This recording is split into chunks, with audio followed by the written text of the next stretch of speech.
ચાલો વિદ્યાર્થી મિત્રો, આજે આપણે ધોરણ 11માં એસપીએનસીસી વિષયમાં પહેલા વિભાગ એટલે કે વાણિજ્ય પત્ર વ્યવહારમાં પહેલો પાઠ માહિતી સંચારનો અર્થ અને એમની પદ્ધતિઓ વિશે અભ્યાસ કરશું.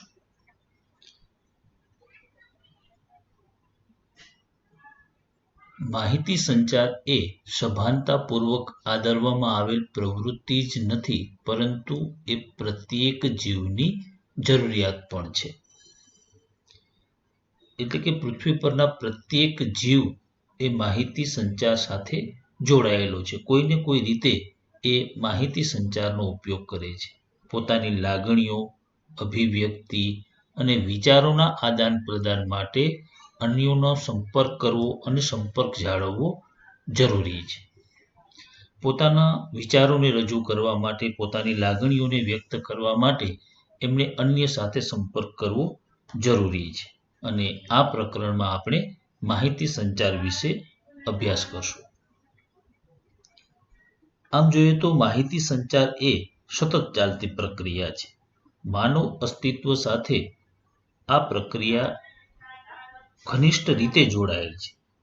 જો આ પ્રક્રિયા અટકી જાય તો કદાચ એવું બને કે માનવ પ્રવૃત્તિઓ જ અટકી જાય, માનવ પ્રવૃત્તિઓ ભાંગી જાય. વર્તમાન સમયમાં સામાજિક, સાંસ્કૃતિક, વ્યાપારિક અને સાહિત્યિક આમ તમામ પ્રવૃત્તિઓમાં માહિતી સંચારનો ઉપયોગ થાય છે. હા, કદાચ એવું બને કે આ માહિતી સંચારમાં થોડો ઘણો ફેરફાર સાથે એનો ઉપયોગ કરવામાં આવતો હોય. હવે આ માહિતી સંચારમાં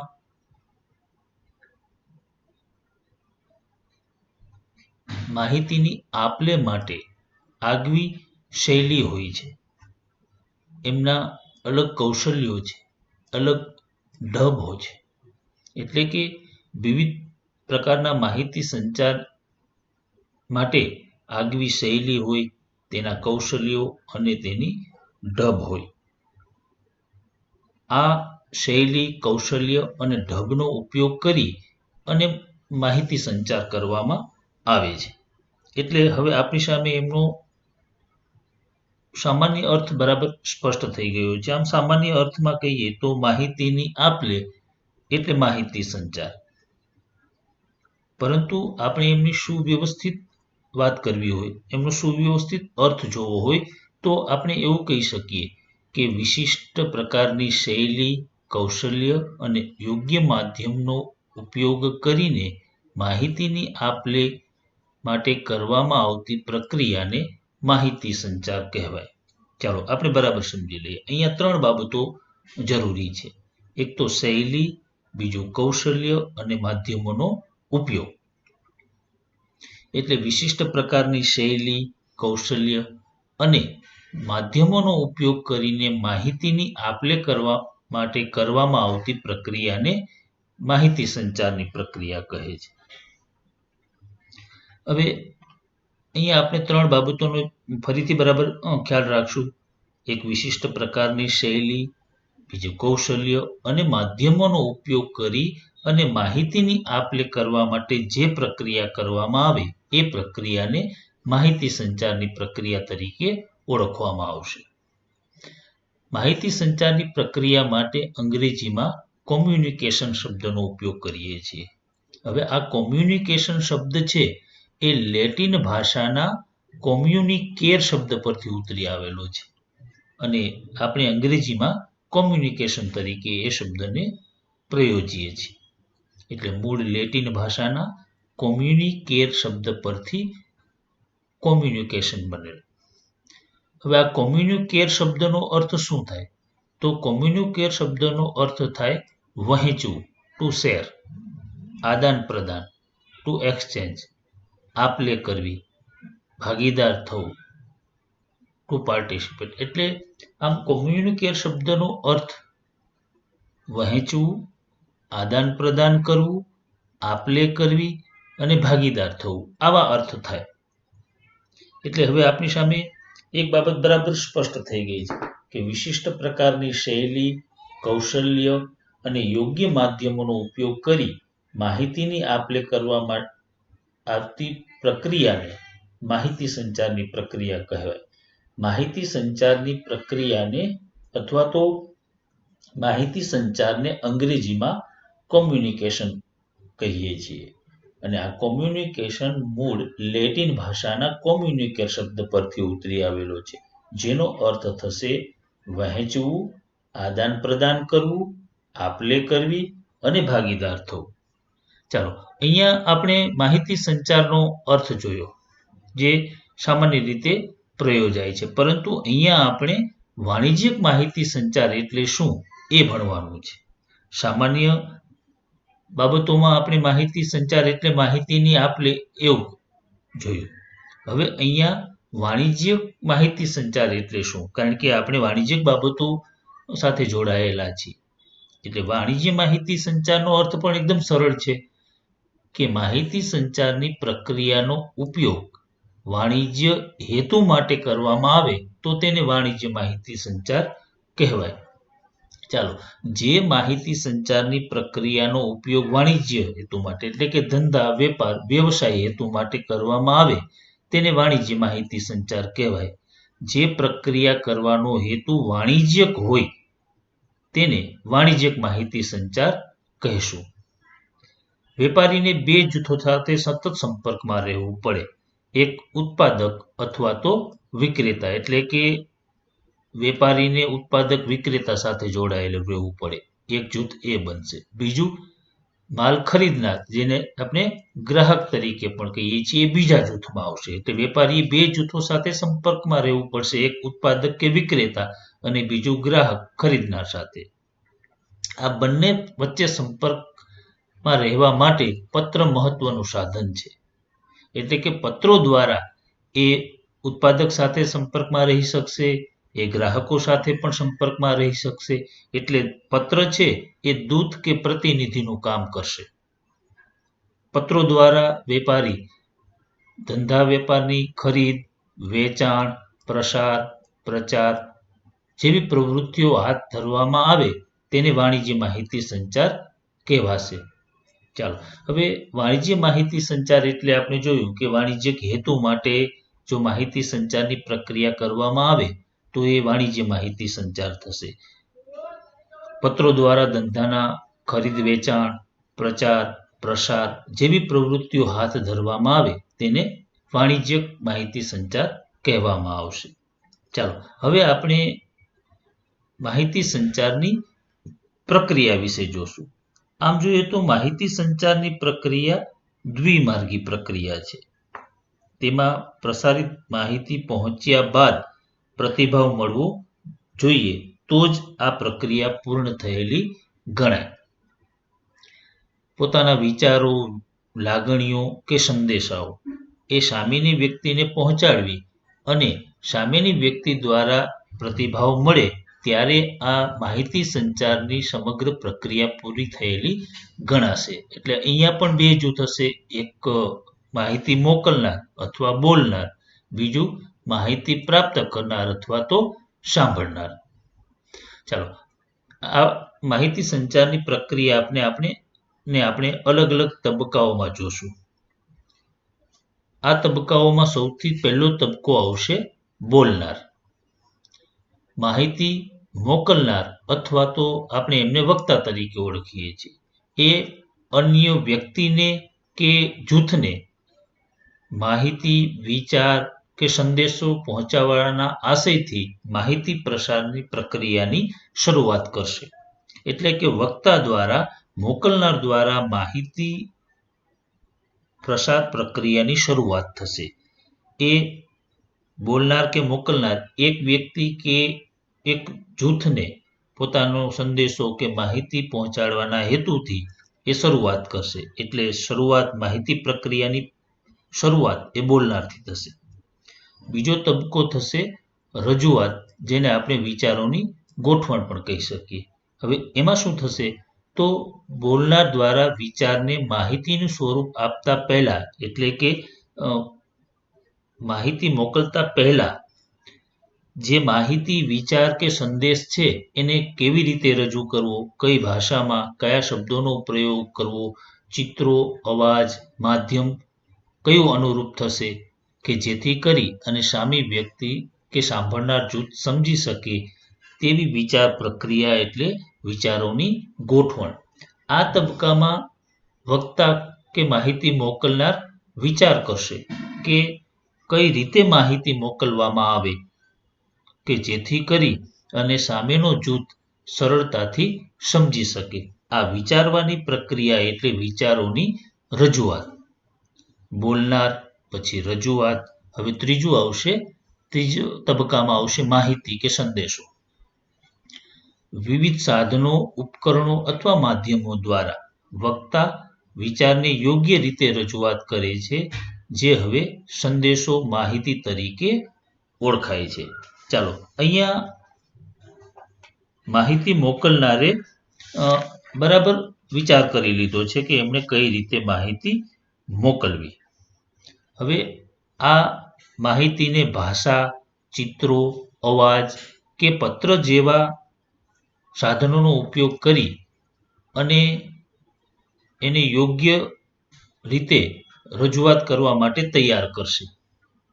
વિવિધ ઉપકરણોનો, વિવિધ સાધનોનો ઉપયોગ કઈ રીતે કરવો કે જેથી કરી અને સામેની વ્યક્તિને સરળતાથી સમજાઈ જાય, તો એ તબક્કાને કહેવાશે સંદેશો કે માહિતી.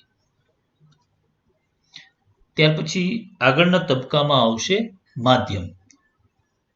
સંદેશો મોકલનાર, બોલનાર કે વક્તા એ ચિત્રો, અવાજ કે ઉપકરણોનો ઉપયોગ કરી અને સંદેશો, માહિતી છે એ બીજી જગ્યાએ પહોંચાડે છે, જેને માધ્યમ તરીકે ઓળખવામાં આવશે. એટલે કે જે માધ્યમોનો ઉપયોગ કરી અને સંદેશો કે માહિતી મોકલવામાં આવે છે એ.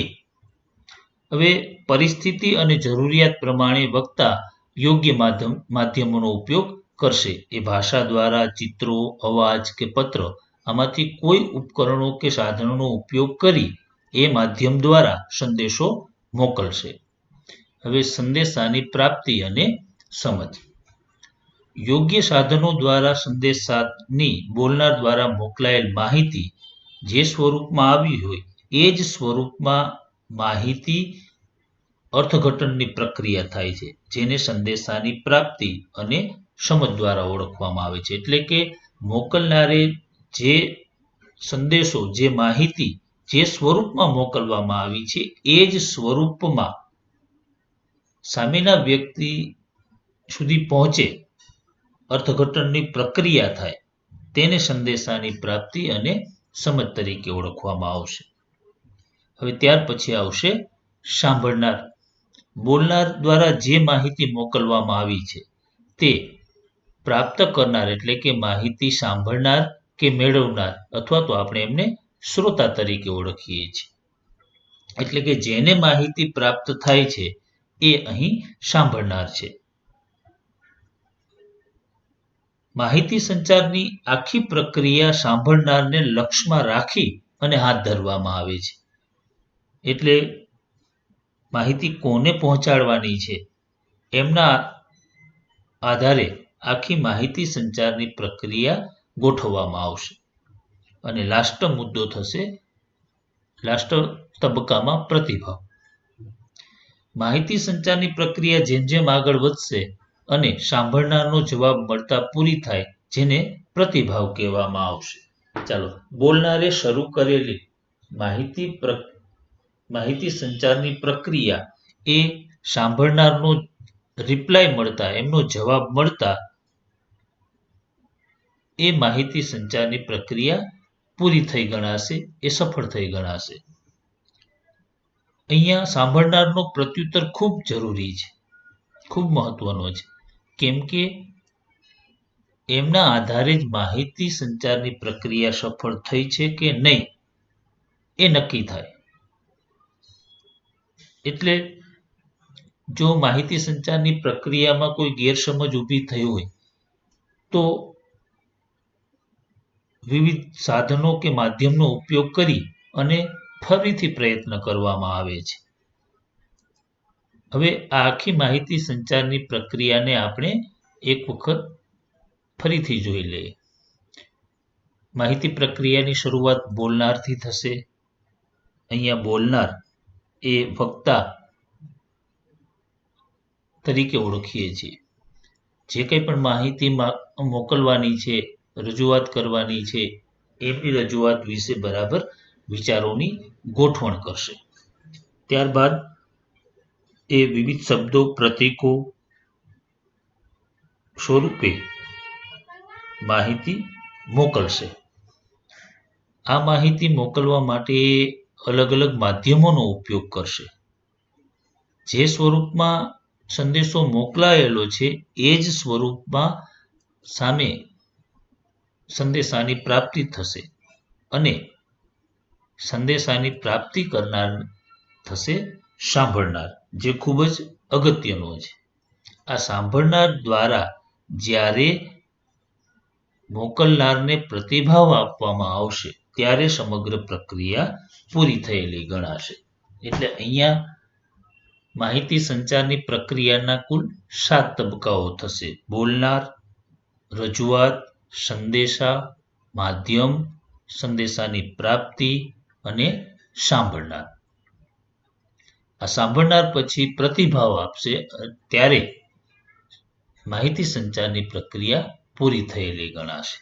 ચાલો હવે ત્યાર પછી આપણે એક નેક્સ્ટ મુદ્દાની વાત કરીએ તો માહિતી સંચારની પદ્ધતિઓ.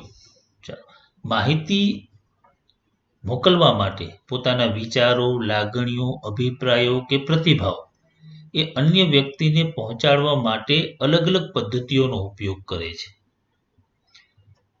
માહિતી કોને મોકલવાની છે, સામે વ્યક્તિ છે કે જૂથ છે, એમના આધારે માહિતી સંચારની અલગ અલગ પદ્ધતિઓનો ઉપયોગ કરશે.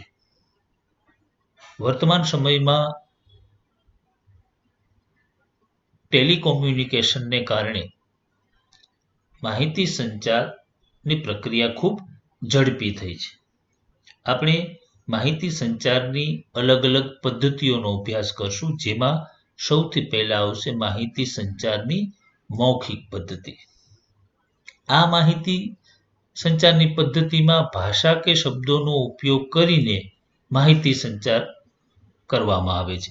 એટલે કે માહિતી સંચારની જે પદ્ધતિમાં ભાષા કે શબ્દોનો ઉપયોગ કરી બોલીને માહિતી પહોંચાડવામાં આવે તો એવી માહિતી સંચારને મૌખિક માહિતી સંચાર તરીકે ઓળખવામાં આવે છે. અહીંયા આ પદ્ધતિમાં ઉચ્ચારણની સ્પષ્ટતા, સાંભળી શકાય તેવો અવાજ જરૂરી છે. એટલે કે સામેના વ્યક્તિને સરળતાથી સમજાઈ જાય અને સાંભળી શકે એ અવાજમાં માહિતી સંચાર થવો જરૂરી છે. એમના ઉદાહરણો જોઈએ તો વાતચીત, વાર્તાલાપ, સંવાદ, ગોષ્ઠી, ભાષણ, જૂથ ચર્ચા વગેરે આ પદ્ધતિના ઉદાહરણો છે. એટલે કે વાતચીત દ્વારા જો માહિતી સંચાર થાય તો મૌખિક ગણાશે. વાર્તાલાપ, સંવાદ, ગોષ્ઠી કોઈ પણનો ઉપયોગ કરી અને માહિતી સંચાર થાય તો એ મૌખિક માહિતી સંચાર કહેવાશે. ચાલો ત્યાર પછી લેખિત. મૌખિકમાં શું હતું તો ભાષા, શબ્દોનો ઉપયોગ કરી બોલીને માહિતી સંચાર થતો હતો. અહીંયા શું થશે તો ભાષા, શબ્દોનો ઉપયોગ તો થશે જ, પરંતુ બોલવાને બદલે શું થશે, લિપિમાં લખાણ કરીને મોકલવામાં આવે એવી પદ્ધતિને લેખિત માહિતી સંચાર પદ્ધતિ તરીકે ઓળખવામાં આવે છે. એટલે અહીંયા ભાષા, શબ્દોનો ઉપયોગ કરી લિપિમાં લખાણ દ્વારા સંદેશાને મોકલવામાં આવે છે. અહીં લખાણની શૈલી અને શબ્દોની યોગ્ય પસંદગી મહત્વનો ભાગ ભજવે છે. જેવી રીતે આપણે મૌખિકમાં જોયું હતું કે ઉચ્ચારણની સ્પષ્ટતા અને સાંભળી શકાય એવો અવાજ જરૂરી હતો, તો અહીંયા લખાણની શૈલી અને શબ્દોની યોગ્ય પસંદગી મહત્વનો ભાગ ભજવશે. સાહિત્ય, પુસ્તકો, પત્રલેખન, હસ્તપ્રત, ઈમેલ, વર્તમાનપત્રો, સામયિકો, જાહેર ખબરો, ચોપાનિયા, ફરફરિયા વગેરે લેખિત માહિતી સંચારના ઉદાહરણો છે. આ તમામ એટલે કે સાહિત્ય હોય, પુસ્તક હોય, પત્રો હોય વગેરેમાં સંદેશો કેવી રીતે મોકલવામાં આવે છે? તો લખાણથી મોકલવામાં આવે છે. તો એ થયું લેખિત માહિતી સંચારની પદ્ધતિ. ત્રીજી પદ્ધતિ થશે દ્રશ્ય. હવે દ્રશ્યમાં આંખો દ્વારા જોવાના માધ્યમો થશે. તો શબ્દો વગર ચિહ્નો, પ્રતીકો, ચિત્રો, આલેખ, નકશા, રંગ વગેરે દ્વારા બોલ્યા કે સાંભળ્યા વગર માત્ર જોઈ અને સમજીને થતી માહિતી સંચારની પદ્ધતિને દ્રશ્ય પદ્ધતિ કહેવામાં આવશે. અહીંયા શેનો ઉપયોગ થશે? તો ચિત્રો, પ્રતીકો, આલેખ, નકશા, રંગ વગેરેનો ઉપયોગ કરી અને માહિતી સંચાર થશે. અહીંયા બોલ્યા અને સાંભળ્યા વગર જ માહિતી સંચારની પદ્ધતિ થશે. એટલે ચિત્રો, પ્રતીકો, આલેખ, નકશા, રંગ વગેરેનો ઉપયોગ કરી અને થતી માહિતી સંચારની પદ્ધતિને દ્રશ્ય પદ્ધતિ કહેવામાં આવશે. ત્યાર પછી નેક્સ્ટ શ્રાવ્ય, સાંભળીને. ભાષા શબ્દોનો ઉપયોગ તથા જુદા જુદા અવાજો દ્વારા બોલનાર અને સાંભળનાર સામસામે ન હોય તો પણ થતી માહિતી સંચારની પદ્ધતિ એટલે શ્રાવ્ય માહિતી સંચારની પદ્ધતિ. અહીંયા ભાષા શબ્દોનો ઉપયોગ કરી અને અવાજ દ્વારા બોલનાર અને સાંભળનાર સામસામે ન હોય છતાં પણ થતી માહિતી સંચારની પદ્ધતિ એટલે શ્રાવ્ય માહિતી સંચારની પદ્ધતિ. એમના ઉદાહરણો જોઈએ તો રેડિયો, ટેલિવિઝન, સીડી, ટેપ રેકોર્ડ વગેરે પદ્ધતિઓના ઉદાહરણો છે, જેમાં માહિતી મોકલનાર અને માહિતી પ્રાપ્ત કરનાર સામસામે ન હોય છતાં પણ ત્યાં માહિતી સંચાર થશે. એટલે શ્રાવ્ય માહિતી સંચાર. પછી દ્રશ્ય અને શ્રાવ્ય. અહીંયા બંનેનો ઉપયોગ થશે, દ્રશ્ય અને શ્રાવ્ય, ઓડિયો વિઝ્યુઅલ. માહિતી સંચારની એવી પદ્ધતિ જેમાં જોવાનું અને સાંભળવાનું બંને એક સાથે થતું હોય. તો આ માહિતી સંચાર એટલે કે જેમાં જોવાનું અને સાંભળવાનું બંને છે. ચલચિત્ર, ડીવીડી, ટેલિવિઝન, કમ્પ્યુટર જેવા માધ્યમોમાં જોવાનું અને સાંભળવાનું એક સાથે થાય. તેથી દ્રશ્ય શ્રાવ્ય પદ્ધતિના ઉદાહરણો છે. એટલે એમના ઉદાહરણોમાં ચલચિત્ર, ડીવીડી, ટેલિવિઝન અને કમ્પ્યુટર. ત્યાર પછી મૌન. હવે ઘણી બધી વખત મૌન પણ સંદેશાનું કામ કરતું હોય, માહિતી સંચારનું કામ કરતું હોય. માહિતી સંચાર શબ્દો વગર પણ શક્ય બનશે. માહિતી સંચારની આ એવી પદ્ધતિ છે જેમાં શબ્દોની ગેરહાજરી હશે, તેને મૌન તરીકે ઓળખવામાં આવે છે. અને મૌન સહમતિ સૂચક હોય છે, ક્યારેક અસહમતિ સૂચક પણ દર્શાવે છે. મૌન પાળીને સંવેદના પ્રગટ કરાય છે. શાબ્દિક અભિવ્યક્તિ વચ્ચે વપરાતી થોડી ક્ષણ માટેની ચૂપકીદી ધ્યાન ખેંચનારી કે વસ્તુ પર ભાર મૂકવાનું સૂચન કરે છે. એટલે મૌન દ્વારા પણ માહિતી સંચાર થશે. તો અહીંયા આપણે માહિતી સંચારની અલગ અલગ પદ્ધતિઓ વિશે વાત કરી, જેમાં મૌખિક, લેખિત, દ્રશ્ય, શ્રાવ્ય, દ્રશ્ય શ્રાવ્ય અને મૌન. એમના ઉદાહરણો જોઈએ તો મૌખિકમાં વાતચીત, વાર્તાલાપ, સંવાદ, ગોષ્ઠી, ભાષણ, જૂથ ચર્ચા હતા. જ્યારે લેખિતમાં વર્તમાનપત્રો, સામયિકો, ચોપાનિયા, જાહેર ખબર, પત્રલેખન, ફેક્સ, ઈમેલ વગેરે. હવે દ્રશ્યો, જેમાં નકશા, ચિત્રો, આકૃતિઓ, આલેખ, રંગો, પ્રતીકો, ચિહ્નો વગેરે. શ્રાવ્યમાં ટેપ રેકોર્ડર, રેડિયો, ટેલિફોન વગેરે. દ્રશ્ય અને શ્રાવ્ય તો ચલચિત્ર, ટેલિવિઝન, કમ્પ્યુટર, વીસીડી, સીડી વગેરે.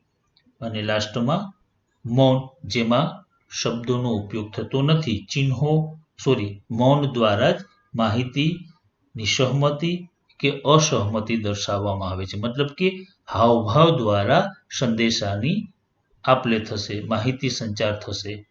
અહીંયા આપણે માહિતી સંચારની કુલ 6 અલગ અલગ પદ્ધતિઓની વાત કરી. જેમાંથી સૌથી અગત્યની બે માહિતી સંચારની પદ્ધતિઓ છે. એક મૌખિક માહિતી સંચાર અને બીજો લેખિત માહિતી સંચાર. વર્તમાન સમયમાં આ બે પદ્ધતિઓ સૌથી વધુ વપરાય છે, પ્રચલિત પદ્ધતિઓ છે. તો આ બંને પદ્ધતિઓનો અભ્યાસ એ આપણે આગળના વિડીયો લેક્ચરમાં કરશું.